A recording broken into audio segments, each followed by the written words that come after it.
जिंदगी हर रोज नया मजाक करती है। जिंदगी हर रोज नया मजाक करती है। खिला के गुल उम्मीदों के राख करती है यकीन रूह तलक को तुम पराए हो। है यकीन रूह तलक को तुम पराए हो। फिर भी भूल के खुद को तुम्हें याद करती है। तमाम उम्र में की बस एक ही तलाश हमने। तमाम उम्र में की बस एक ही तलाश हमने। दिल में ख्वाहिश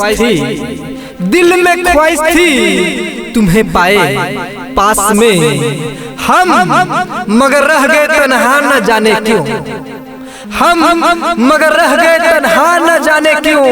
काफिले चले गए सब तुम्हारे साथ में।